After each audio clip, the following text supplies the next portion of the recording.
أعوذ بالله من الشيطان الرجيم. بسم الله الرحمن الرحيم.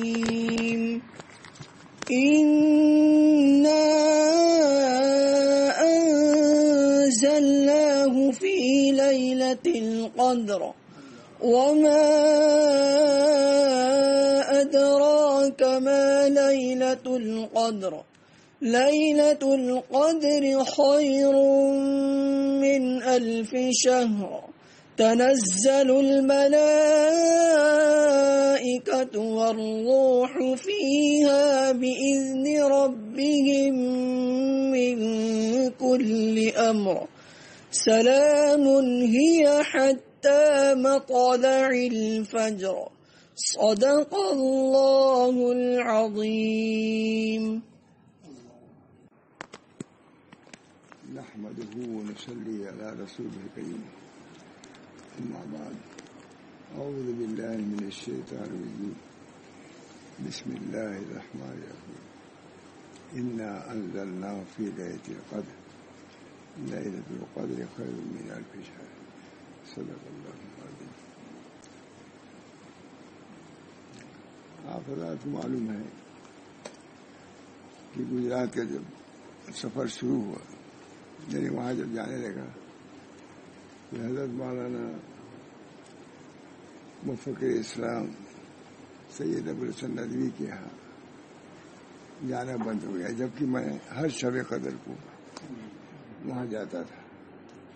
حضرت ماں علیمیہ کی خدمت میں بریلی تکیہ پر شب قدر عموماً وہیں گزارتا تھا. لیکن جب گجرات جانے لگا تو وہ سلسلہ منقطع ہو گیا. پھر میں نے خط لکھا مولانا کو کہ حضرت یہاں آنے کی وجہ سے جو آپ کی خدمت میں جانے سے فیض پہنچتا تھا وہ بند ہو گیا. اس وجہ سے آج دعا فرمائیں، اللہ کے لیے کوئی مشکل نہیں ہے، وہ فیض کو جاری و ساری رکھے. اللہ تعالیٰ مولانا کو بھی جزائے خیر دے. برابر توجہ رکھتے تھے، دعا بھی فرماتے تھے. اس وقت ذہن میں ایک بات آئی مولانا کہ ہمارے حضرت شاہ صلی اللہ صاحب رحمۃ اللہ علیہ کی صاحبزادیاں 17 دن کے اندر وفات پا گئی تھی. معلوم ہے 17 کو رمضان کو نبیلہ اور 3 شوال کو ہماری اہلیہ عقیدہ کا انتقال ہوا. یہ ایک بہت بڑا حادثہ تھا. اس وقت بھی مولانا علی رابع صاحب کے میں گویا کہ 2 حادثے ہوئے. ایک تو مولانا عبداللہ حسنی جو ان کے داماد تھے، اور یہ مولانا حمدہ یہ بھی داماد تھے. فصل تو ہے 10 دن 15 دن میں، لیکن 2-3 سال پہلے ان کا انتقال ہوا. ان کا تو بہت بڑا ہی حادثہ ہے. تو اس حادثے پر جو حضرت عبدالماجد آبادی نے جو تعزیت نامہ لکھا ہے وہاں شاہ رسول اللہ صاحب کو، تو میں اس کے مطابق پاتا ہوں، اس لیے میں اس کو پڑھتا ہوں. اور ہو سکتا ہے اس کو لکھ کر کے مولانا رابع صاحب کو بھیج دوں گا آپ لوگوں کو بصیرت کے لیے. تو یہ ہے بہت اچھا لکھا. تعزیت نامہ اد مولانا دریابادی رحمہ اللہ، وہاں شاہ رسول اللہ صاحب کو لکھ رہا ہے.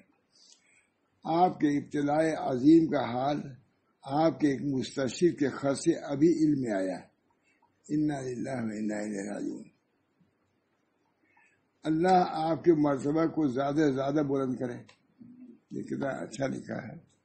اللہ تعالیٰ آپ کے مرتبہ کو زیادہ سے زیادہ بلند کرے. یہ سب سامان اسی کا ہو رہا ہے کہ مرتبہ بلند ہو. ایک ہی لخت جگر کی وفات کیا کم تھی کہ جائے کہ 2 کی، اور وہ بھی 2 ہفتے کے اندر. لکھنے کا انداز تو یہ ہے ہی ان کا بہت عجیب زبردست. ایک ہی لخت جگر کی وفات کیا کم تھی کہ چاہے کہ 2 کی، اور وہ بھی 2 ہفتہ کے اندر. اس سے بڑا اور کڑا امتحان کیا ہوگا؟ اس سے بڑا اور کڑا امتحان کیا ہوگا؟ لیکن در حقیقت آپ قابل مبارکباد ہیں. آپ کا ظرف اتنا بلند سمجھا گیا جبھی تو امتحان اتنا سخت لیا گیا. در حقیقت آپ قابل مبارکباد ہیں. آپ کا ظرف اتنا بلند سمجھا گیا، جبھی تو امتحان اتنا سخت لیا گیا. کوئی لقمان کو حکمت کیا پڑھائے گا؟ آپ خود ہی دوسروں کو تلقین کرتے ہیں، دوسرا آپ کو صبر کی تلقین کیا کرے گا؟ ہاں، آپ کی مثال، آپ کا نمونہ دیکھ کر کم ہمتوں کو بھی ہمت کسی درجے میں بن جائے گی. یہ ہوگا. اللہ تعالیٰ آپ کو لطف بے قرار سے نوازے. اللہ تعالیٰ آپ کو لطف بے قرار سے نوازے. صاحبزادیوں کو کروٹ کروٹ جنت فردوس عطا فرمائے، اور آپ سب کو صبر جمیل عطا فرمائے. والسلام. دعا گو و دعا خواہ عبد الماجد. اس کا جواب دیکھیے حضرت نے کیا مرحمت فرمایا. حضرت مسلم امت کا جواب: واقعی دو صدمے ایک کے بعد دیگرے پیش آئے. واقعی ابتلاء عظیم ہے. اب آپ کے ارشادات جو اس ابتلا کی حکمت میں ارشاد فرمائے گئے ہیں بہت کچھ موجب تسلی ہو سکتے ہیں.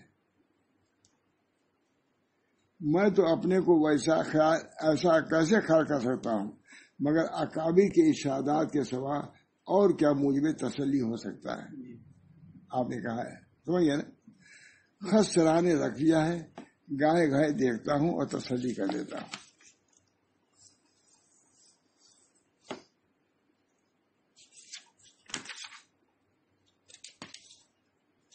بس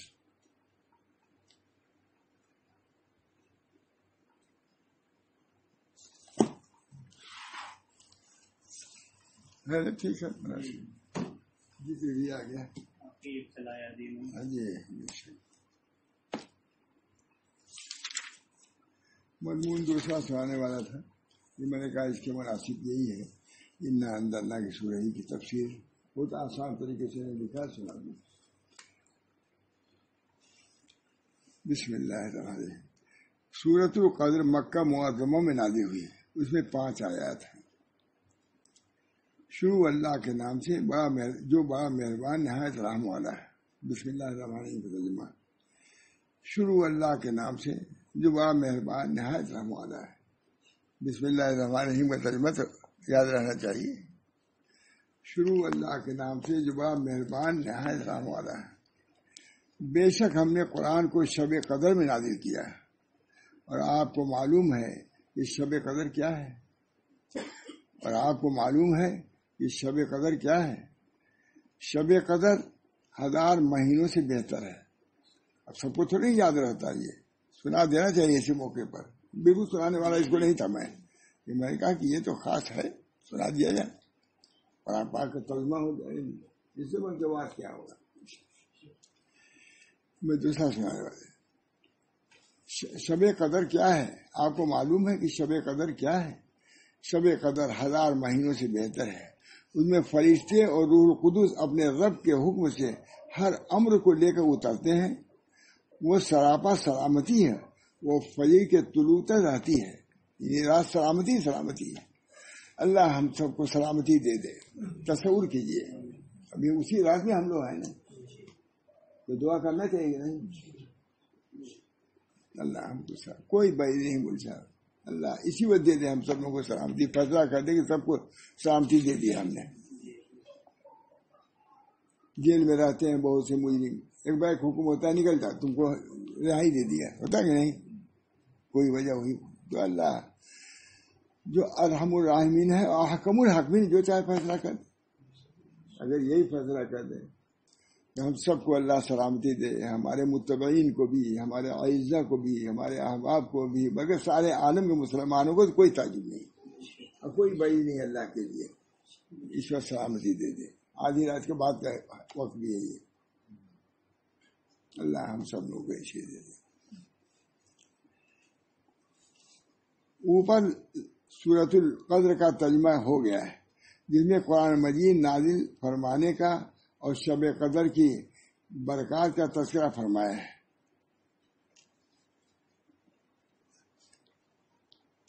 بس بے شک ہم نے قرآن کو شب قدر میں نازل کیا، اور آپ کو معلوم ہے کہ شب قدر کیا ہے. شب قدر 1000 مہینوں سے بہتر ہے. اس میں فرشتے اور روح القدس اپنے رب کے حکم سے ہر امر کو لے کر اترتے ہیں، وہ سراپا سلامتی ہے، وہ فجر کے طلوع ہونے تک رہتی ہے۔ اوپر سورۃ القدر کا ترجمہ کیا گیا ہے، جس میں قرآن مجید نازل فرمانے کا اور شب قدر کی برکات کا تذکرہ فرمایا ہے۔ اول تو یہاں فرمایا کہ انا انزلناہ فی لیلۃ القدر، بے شک ہم نے قرآن کو شب قدر میں نازل کیا ہے۔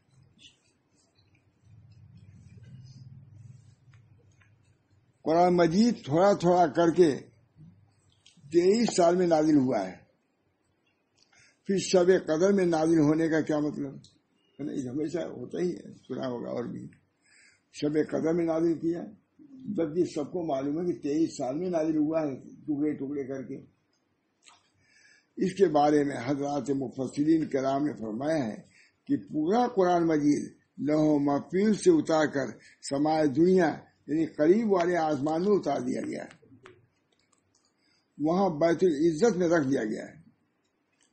پھر جبریل السلام حسب الحکم تھوڑا تھوڑا کر کے رسول اللہ صلی اللہ علیہ وسلم کے پاس وحی کے طور پر لاتے رہے۔ تطبیق ہو گئی، ایک دفعہ تو نازل ہوا وہاں اوپر سمائے دنیا پر، پھر تھوڑا تھوڑا کر دیا۔ سورہ بقرہ میں فرمایا شہر رمضان الذی انزل فیہ القرآن، اس سے معلوم ہوا کہ قرآن کریم ماہ رمضان میں نازل ہوا، کیونکہ شب قدر ماہ رمضان میں ہوتی چونکہ شب قدر ماہ رمضان میں ہوتی ہے، اس لیے اس میں کوئی تعارض نہیں، کوئی بات۔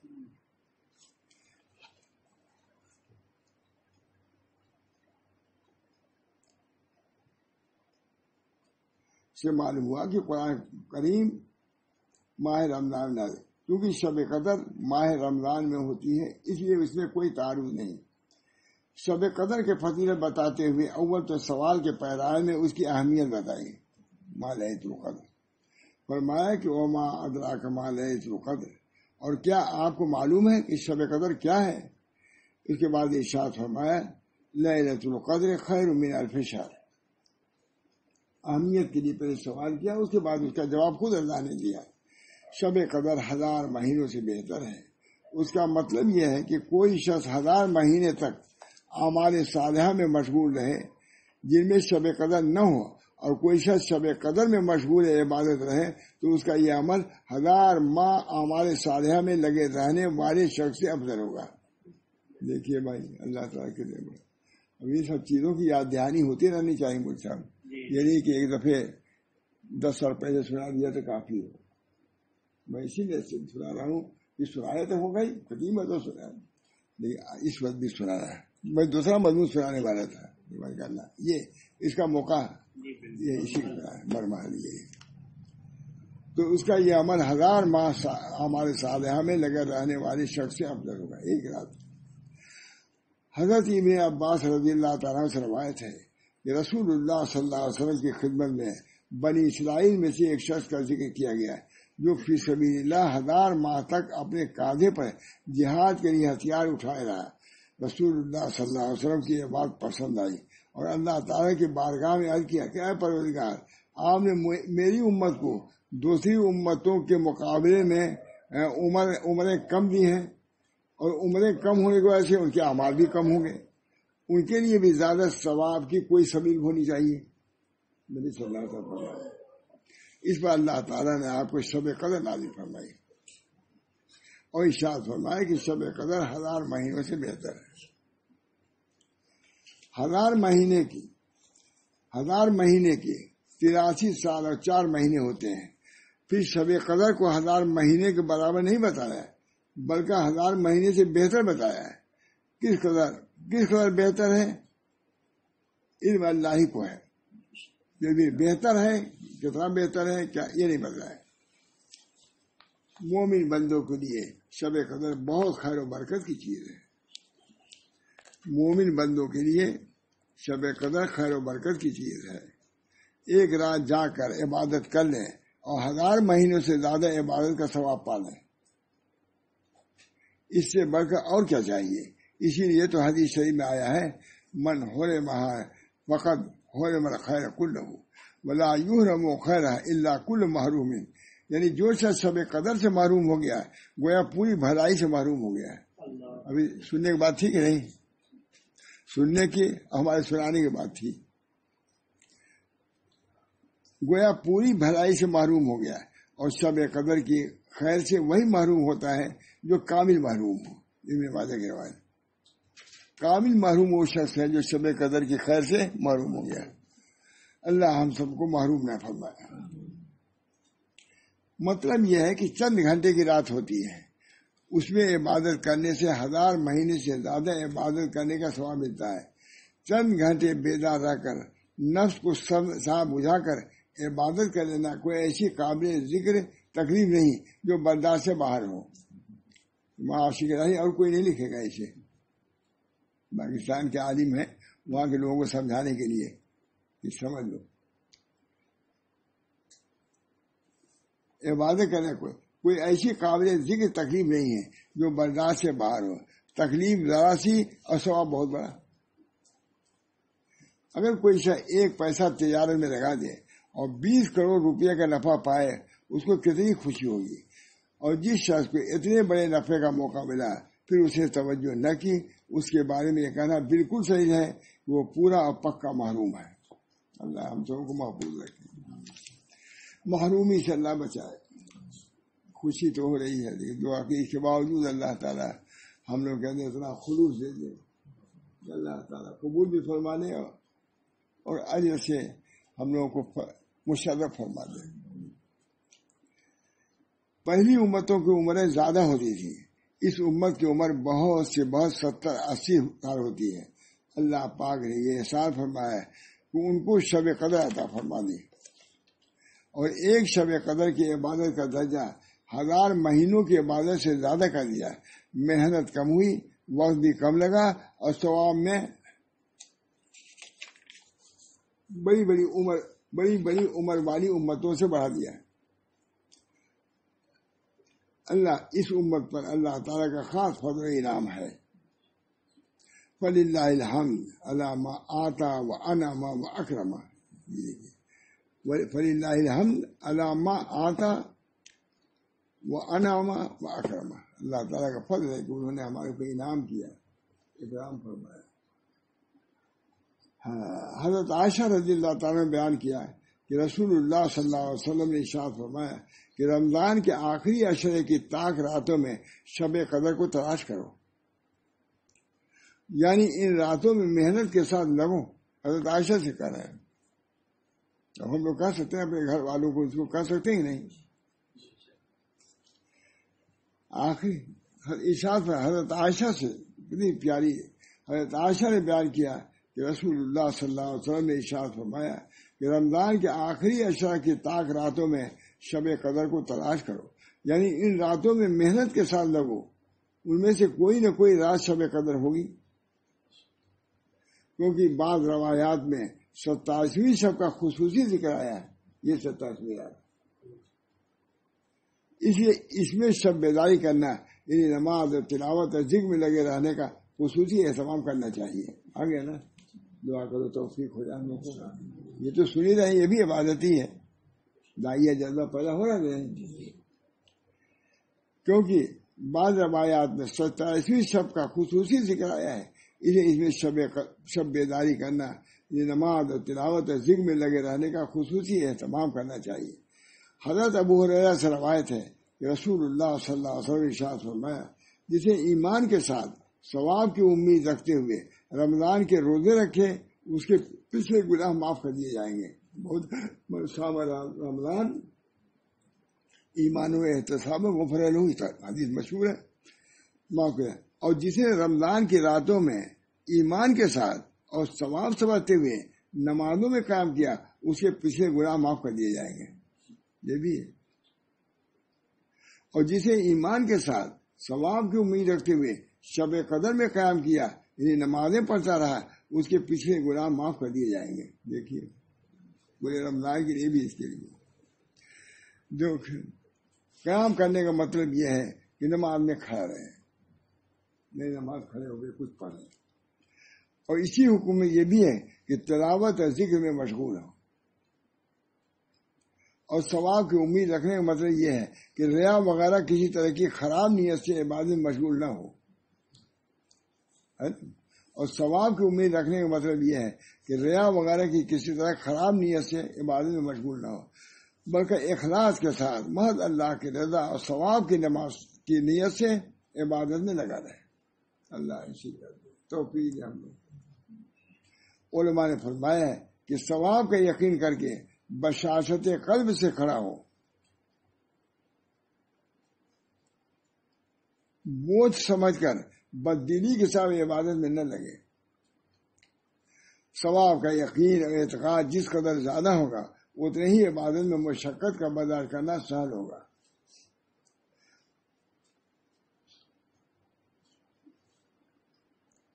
یہی وجہ ہے کہ جو شخص قرب الہی میں جس قدر ترقی کرتا جاتا ہے عبادت میں اس کا انہماک زیادہ ہوتا جاتا ہے. دیکھیے چھوٹا نہیں بلکہ اور زیادہ ہوتا ہے. بہت اچھی بات ہے مر صاحب ہم لوگ کو جگانے کے لیے. نیز یہ بھی معلوم ہو جانا ضروری ہے کہ حدیث والا اور اس جیسے احادیث میں گناہوں کی معافی کا ذکر ہے. علماء کا اجماع ہے کہ کبیرہ گناہ بغیر توبہ کے معاف نہیں ہوتے، صغیرہ معاف ہوں گے. پر جہاں احادیث میں گناہوں کے معاف ہونے کا ذکر آتا ہے وہاں صغیرہ گناہ مراد ہوتے ہیں، اور صغیرہ گناہ ہی انسان سے بہت زیادہ صدر ہوتے ہیں. عبادت کا ثواب ملے اور ہزاروں گناہوں کی معافی بھی ہو جائے، کس نفع کی چیز ہے، نفع عظیم. حضرت عائشہ رضی اللہ تعالیٰ نے بیان فرمایا کہ میں نے رسول اللہ صلی اللہ علیہ وسلم سے عرض کیا کہ اگر مجھے پتہ چل جائے کہ کون سی رات شب قدر ہے تو اس میں کون سی دعا مانگا کروں. آپ نے فرمایا یوں دعا مانگنا، اللہم انک عفو تحب العفو فاعف عنی. اللہم انک عفو تحب العفو فاعف عنی. اللہم انک عفو تحب العفو فاعف عنی. اے اللہ اس میں شک نہیں کہ آپ معاف کرنے والے ہیں. انکا اللہم انکا ہے نا، تاکہ اے اللہ اس میں شک نہیں کہ آپ معاف کرنے والے ہیں، معاف کرنے کو پسند فرماتے ہیں، لہذا مجھے معاف فرما دیجیے. دیکھیے کیسی دعا ارشاد فرمائی، نہ زر مانگنے کو بتایا نہ زمین. معافی کا یہ نہیں کہ یہ کر دیتے گا تم ہماری بیوی ہے تم جو چاہو کرو، معافی میں مانگنے کی کیا ضرورت ہے. ایسے کر دیتے یہ لوگ تو کہی دیتے ہیں بہت سی بات، وہ کیا سب کرنے کی ضرورت. یہ نبی عبادت سکھاتا ہے، تواضع سکھاتا ہے، مسکرہ سکھاتا ہے، دعا سکھاتا ہے. دیکھیے کیسی دعا ارشاد فرمائی، نہ زر مانگنے کو بتایا نہ زمین، نہ دھن نہ دولت. کیا مانگا؟ معافی. معافی مانگا. بات اصل یہ ہے کہ آخرت کا معاملہ سب سے کٹھن ہے.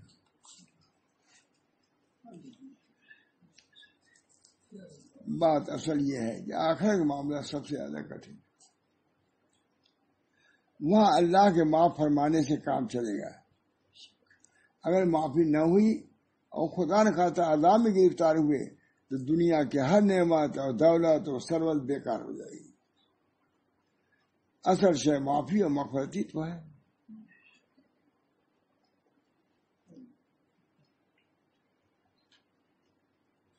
معافی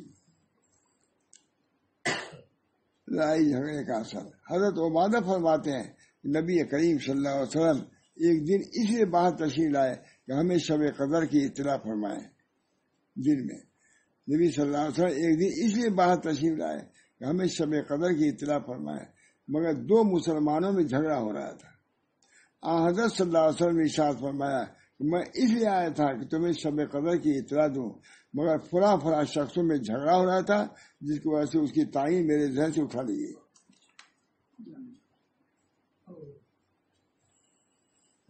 کیا بعید ہے کہ یہ اٹھا لینا اللہ کے علم میں بہتر ہو. کیا بعید ہے کہ یہ اٹھا لینا. رواہ البخاری، بخاری نے روایت کیا ہے اس مبارک حدیث سے معلوم ہوا کہ آپس کا جھگڑا اس قدر برا عمل ہے کہ اس کی وجہ سے اللہ پاک نے نبی اکرم صلی اللہ علیہ وسلم کے قلب مبارک سے شب قدر کی تعین اٹھا لی. دن میں یعنی کس رات کو شب قدر ہے مخصوص کر کے اس کا علم جو دے گیا تھا وہ قلب سے اٹھا لیا گیا. فلاں رات ہے اس علم ہی کو اٹھا لیا ہے. اختلاف کو کچھ نہیں لوگ سمجھتے جو وہ چاہیں کریں. مخصوص کر کے اس کا علم جو دے دیا گیا تھا وہ قلب سے اٹھا لیا گیا. اگرچہ بعض وجوہ سے اس میں بھی امت کا فائدہ ہو گیا جیسا کہ انشاءاللہ ہم ابھی ذکر کریں گے، لیکن سبب آپس کا جھگڑا بڑھ گیا یہ تو برا معلوم ہوا. یہ کہ تعین نہیں ہے تو تلاش کرنے کا موقع مل گیا زیادہ. یہ دوسری بات ہے کہ فی نفس ہی جھگڑے کی مذمت معلوم ہے کہ نہیں. خود حدیث میں آیا ہے اپنے کو ذات بین جھگڑوں سے بچاؤ. اس وجہ سے کہ حالقہ ہے اور میں نہیں کہتا کہ وہ بالوں کو موڑتا ہے بلکہ دین کو موڑ دیتا ہے کہ نہیں. حدیث ہے کہ نہیں؟ صریح حدیث. لیکن یہ حدیث تو بیان ہی نہیں کرتا کوئی. میں دیکھتا ہوں بہت ضروری ہے بیان کرنا. مولانا جو چیز زیادہ بڑھے تو اس کا بیان بھی زیادہ بڑھنا چاہیے. جیسا کہ انشاءاللہ ہم ابھی ذکر کریں گے. لیکن سبب آپس کا جھگڑا بن گیا جس سے آپس میں جھگڑے کی مذمت کا پتہ چلا. علماء کرام نے شب قدر کو پوشیدہ رکھنے یعنی مقرر کر کے یوں نہ بتانے کے بارے میں فلاں رات کو سبق کی فلاں چند مسئلہ بتائی. اول یہ کہ اگر تعین ہو جاتا باقی رہتی تو بہت سے کوتاہ تباہ دوسری راتوں کا اہتمام بھی کوتاہ کر دیتی. ایسے تو 25 کو بھی 23 کو پہلی کو بھی خیال آتا ہی.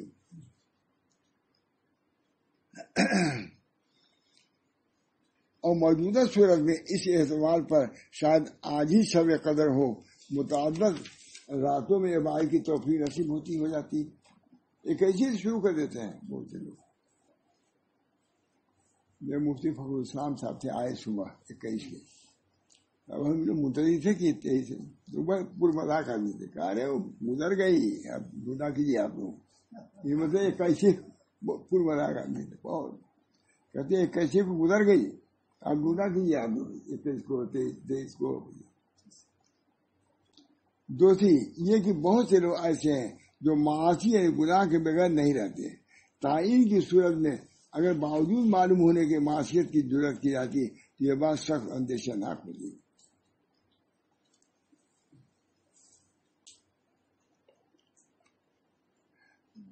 یہ کہ تعین کی صورت میں اگر کسی شخص سے وہ رات چھوٹ جاتی تو آئندہ راتوں میں افسردگی کی وجہ سے پھر کسی رات کا جاگنا بشاشت کے ساتھ نصیب میں ہوتا.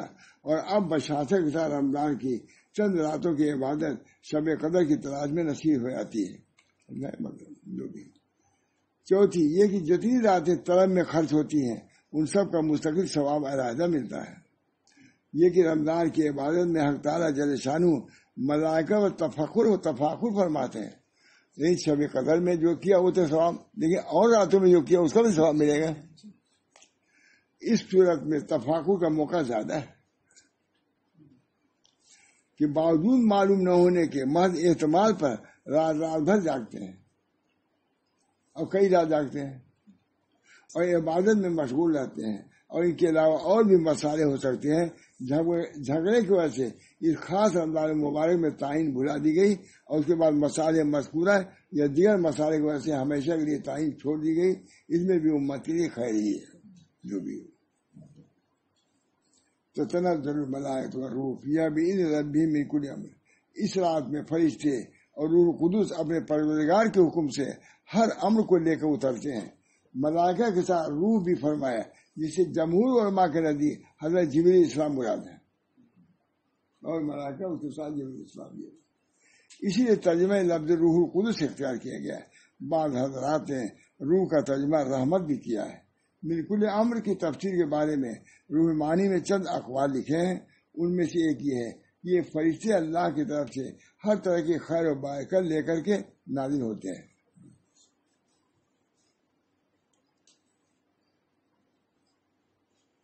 اللہ کی من کل امر کا مطلب یہ ہے یہ فرشتے اللہ کی طرف سے ہر طرح کی خیر و برکت لے کے نازل ہوتے ہیں. حضرت انس رضی اللہ عنہ سے روایت ہے کہ رسول اللہ صلی اللہ علیہ وسلم ارشاد فرمایا جب لیلۃ القدر ہوتی ہے تو جبریل السلام فرشتوں کی ایک جماعت میں نازل ہوتے ہیں اور ہر وہ بندہ جو کھڑے ہوئے یا بیٹھے ہوئے اللہ کا ذکر کر رہا ہو ان سب پر رحمت بھیجتے ہیں. پھر جب عید الفطر کا دن ہوتا ہے تو اللہ تعالیٰ اپنے فرشتوں کے سامنے بطور فخر ان بندوں کو پیش فرماتے ہیں کہ اے میرے فرشتوں اس مزدور کی کیا جزا ہے جس نے اپنے عمل پورا کر دیا، جس نے اپنا عمل پورا کر دیا. فرشتے عرض کرتے ہیں کہ اے ہمارے رب اس کی جزا یہ ہے کہ اس کا اجر پورا دے دیا جائے. اللہ تعالیٰ شریف فرما دے. اللہ تعالیٰ کا فرمان ہوتا ہے کہ اے میرے فرشتوں میرے بندوں اور میرے بندیوں نے میرا فریضہ پورا کر دیا جو ان پر لازم تھا، اب گرانے کے لیے نکلے ہیں. قسم ہے میرے عزت و جلال اور کرم کی اور میرے علو و ارتفاع کی، میں ضرور ان کی دعا قبول کروں گا، مردوں کے لیے بھی عورتوں کے لیے بھی. پھر بندوں کو ارشاد ہوتا ہے کہ میں نے تم کو بخش دیا ہے اور تمہاری برائیوں کی نیکیوں سے بدل دیا ہے، لہذا اس کے بعد عیدگاہ سے بخشے بخشائے واپس ہوتے ہیں. سلام، یہ رات سراپا سلامتی ہے. پوری رات فرشتے ان لوگوں پر سلام بھیجتے رہتے ہیں جو اللہ کے ذکر و عبادت میں لگے رہتے ہیں. اور بعض حضرات نے اس کا یہ مطلب بتایا ہے کہ شب قدر پوری کی پوری سلامتی اور خیر والی ہے. اس میں شر نام کا کوئی شر کا نام نہیں ہے. اس میں شیطان کسی کو بھی برائی پہ ڈال دے یا کسی کو تکلیف پہنچا دے اس کی طاقت سے باہر ہے. اب دیکھیے کتنی بڑی میں ذکر یہ رات فجر طلوع ہونے تک رہتی ہے.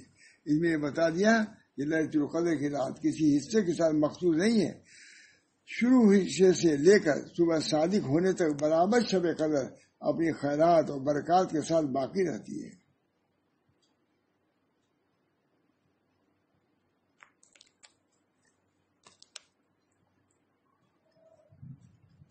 بحث کیا جائے تو شب برات وغیرہ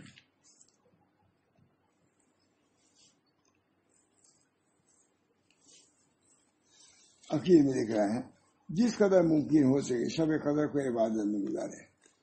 اخیر میں لکھ رہا ہے کچھ بھی نہیں تو کم از کم مغرب اور عشاء فجر نماز تو جماعت سے پڑھی، مغرب اور عشاء فجر نماز تو جماعت سے پڑھی، اس کا بھی بہت زیادہ ثواب ملے گا. اخیر میں لکھ دیا، بہت اچھا کیا ہے. انشاءاللہ تعالی حضرت عثمان رضی اللہ تعالیٰ عنہ سے روایت ہے کہ رسول اللہ صلی اللہ علیہ وسلم نے ارشاد فرمایا جس نے فجر نماز جماعت سے پڑھ لی گویا اس نے آدھی رات نماز میں قیام کیا ہے، اور جس نے عشاء کی نماز با جماعت پڑھ لی گویا اس نے پوری رات نماز پڑھ لی. رواہ مسلم.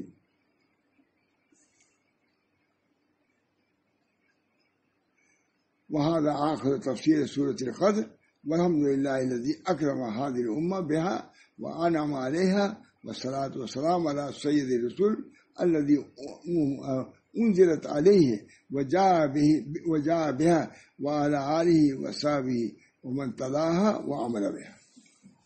اللہ تعالیٰ قبول فرمائے. دعا کیجیے ہم لوگوں کو اس کے مطابق توفیق بھی دے، جو بھی تھوڑا بہت ہو کچھ تو ضروری کر لینا چاہیے. اللہ ہم سب کو توفیق دے اور قبولیت عطا فرمائے. اللہ تعالیٰ کیا وقت ہوا لیکن انشاءاللہ العزیز کچھ ضرور داعیہ اور جذبہ پیدا ہوا، حرکت پیدا ہوئی.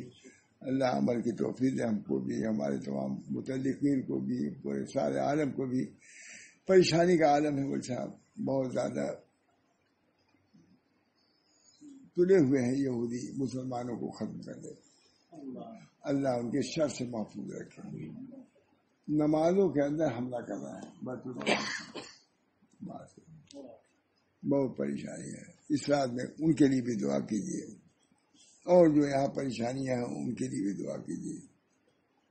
اللہ تعالیٰ باہم اتحاد اتفاق پیدا کر دے ممالک اسلامیہ میں، ممالک اسلامیہ میں اتحاد، سربراہان ممالک اسلامیہ کے اندر خوف و خشیت کی والی کیفیت پیدا فرما دے، تمام مسلمانوں کی مغفرت فرمائے اور ان کے جو مقاصد حسنہ ہیں اللہ ان کو پورا فرمائے۔ ظاہر ہے کہ حرمین شریفین کے علاوہ وہ بھی تو حرم ہی ہے، اس کی بھی اہمیت ہے، بہت اہمیت ہے، بہت اہمیت ہے اس کی بھی، بڑے اس کے اندر بھی بہت انوار ہیں۔ اللہ تعالیٰ فرمائے کیا ہے، سبحان الذی اسری بعبدہ لیلا من المسجد الحرام الى المسجد الاقصى الذی بارکنا حولہ لنریہ، اس کے ارد گرد بھی برکتیں ہیں، بارکنا حولہ اسی متعلق ہے نا حرم میں۔ اس بنا پر اللہ تعالیٰ وہاں کے برکات سے ہم لوگ کے یہاں بیٹھے ہیں، نوازے تو کیا تعجب ہے۔ صلی اللہ علیہ نبی درود شریف پڑھیے، اللہم صلی علی سیدنا نبی وعلی آلہ وصحبہ اجمعین، اللہم صلی علی سیدنا نبی وعلی آلہ وصحبہ اجمعین، اللہم صلی علی سیدنا نبی وعلی آلہ وصحبہ اجمعین، اللہم صلی علی سیدنا نبی امی وعلی آلہ وصحبہ اجمعین، اللہم صلی علی سیدنا مولانا محمد عدد ما فی علم اللہ صلاۃ دائمۃ بدوام ملک اللہ، اللہم صلی علی سیدنا مولانا محمد عدد ما فی علم اللہ صلاۃ دائمۃ بدوام ملک اللہ، اللہم صلی علی سیدنا مولانا محمد عدد ما فی علم اللہ صلاۃ دائمۃ بدوام ملک اللہ۔ ہمارے مولانا محمد احمد صاحب کہتے تھے کہ یہ دعا دعائے سعادت، درود سعادت ہے۔ باروں میں یہ کہنا کہ یہ پانی اوپر آئے گیا تھا تو یہی درود شریف تھا، یہ لوگوں کو انداز یہی ہے۔ بارہ اس درود کی بھی کثرت کرنی چاہیے۔ اللہم صلی علی سیدنا مولانا محمد عدد ما فی علم اللہ صلاۃ دائمۃ بدوام ملک اللہ، اس کو سعادت بھی کہتے ہیں۔